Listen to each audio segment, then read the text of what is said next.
7월 28일 수요일 새벽입니다. 오늘은 로마서 묵상 149번째 시간인데요.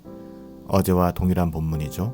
로마서 11장 33절부터 36절까지의 말씀을 가지고 은혜 없이는 헤아릴 수 없는 복음이라는 제목으로 하나님의 말씀을 함께 상고합니다. 깊도다 하나님의 지혜와 지식의 풍성함이요 그의 판단은 헤아리지 못할 것이며 그의 길은 찾지 못할 것이로다. 누가 주의 마음을 알았느냐? 누가 그의 모사가 되었느냐? 누가 주께 먼저 들여서 갚으심을 받겠느냐?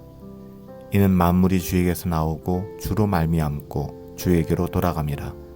그에게 영광이 세세에 있을지어다. 아멘. 사도 바울은 찬양으로 복음에 대한 설명을 마무리하고 있습니다.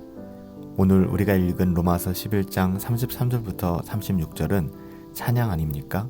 이 찬양은 크게 네 부분으로 구성되는데요.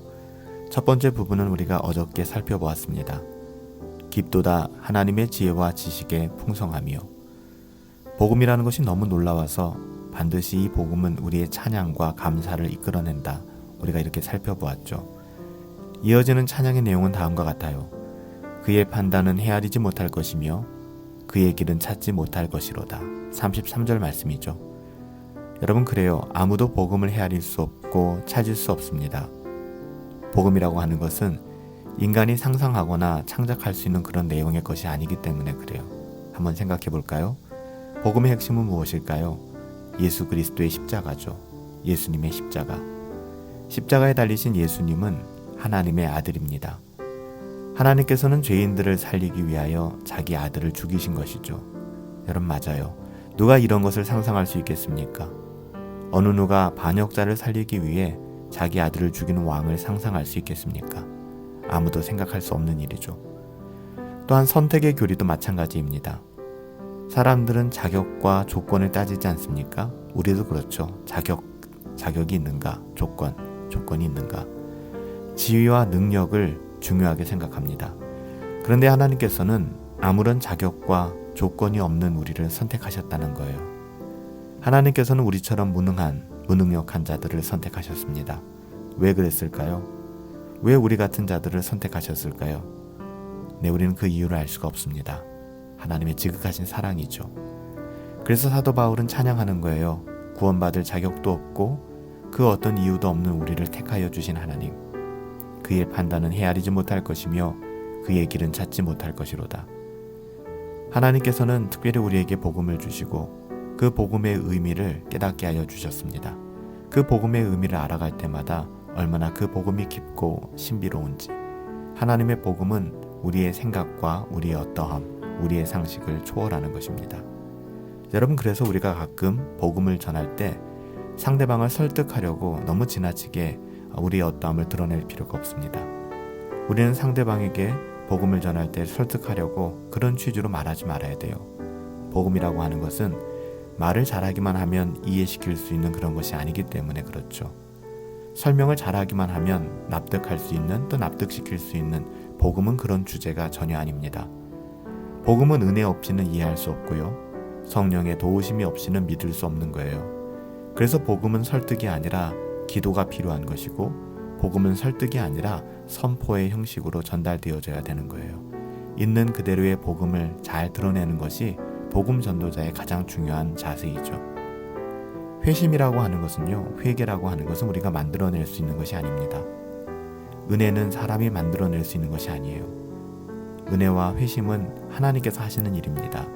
고린도전서 2장 14절에도 육에 속한 사람은 하나님의 성령의 일을 받지 아니하나니 이는 그것들이 그에게는 어리석어 보임이요 또 그는 그것을 알 수 없나니 그러한 일은 영적으로만 분별된다라고 말씀하고 있습니다. 사람은 결코 하나님의 판단을 헤아릴 수 없고요. 하나님의 길을 찾을 수도 없습니다. 그래서 인간은 겸손해져야 되는 것이죠. 우리가 다른 사람보다 이해력이 좋아서 복음을 믿은 것이 아니라는 거예요. 우리가 설명을 탁월하게 잘해서 누군가가 예수님을 믿게 되었고 또한 우리가 전도하게 되었다. 이것도 아닙니다. 우리가 준비를 열심히 해서 은혜가 임한 것도 아닙니다. 우리는 아무것도 할 수 없어요. 또 아무것도 이해할 수 없는 사람들입니다. 모든 것은요, 하나님께서 하신 거예요. 하나님의 은혜입니다. 우리는 그 하나님의 은혜 안에서 최선을 다하는 것이고 하나님의 은혜 안에서 게으르지 않게 있는 그대로 우리가 최선을 다함으로 하나님의 영광을 드러내는 것 아닐까요? 하나님의 판단은 헤아리지 못할 것이며 그의 길은 찾지 못할 것이로다. 은혜 없이는 헤아릴 수 없는 그 복음, 오늘도 우리는 그 복음으로 살아갈 수 있는 감사의 이유가 있는 사람들입니다. 그 복음 안에서 감사하며 또 복음의 가치와 그 복음의 뜻을 만나는 모든 사람들에게 있는 그대로 잘 드러낼 수 있는 저와 여러분들 되시기를 예수님의 이름으로 축복합니다. 살아계신 아버지 하나님, 은혜 없이는 헤아릴 수 없는 그 복음을 우리에게 은혜를 주사 헤아리게 하시고 깨닫게 하여 주신 감사합니다. 은혜에 합당한 삶 살아가게 하시고 그 어떤 환경과 상황 속에서도 은혜로 해석될 수 있는 은혜로만 설명될 수 있는 하나님 그런 삶을 살아갈 수 있도록 하나님 우리의 영혼을 주장하여 주시옵소서. 오늘 하루의 삶도 오직 하나님의 은혜가 이끄시는 삶을 살아갈 수 있게 되길 원합니다. 하나님, 은혜 없이는 헤아릴 수 없는 그 복음으로 우리의 삶을 살아갈 수 있도록 인도하여 주시고 그 은혜 가운데 우리의 모든 삶을 통하여 하나님께 영광 돌려드리기를 소원하옵고 존귀하신 예수님의 이름으로 기도하옵나이다. 아멘. 정말 그래요, 여러분들. 은혜 없이는 헤아릴 수 없는 복음을 하나님께서는 우리에게 주셨습니다. 은혜로 우리는 복음을 알게 되었고 거듭나지 않았습니까? 그런 하나님의 자녀다운 삶 감사하며 하나님께 영광 돌려드리며 살아갈 수 있게 되기를 예수님의 이름으로 축복합니다. 오늘 하루도 승리하시고 성령 충만하시고 우리 주 안에서 행복합시다.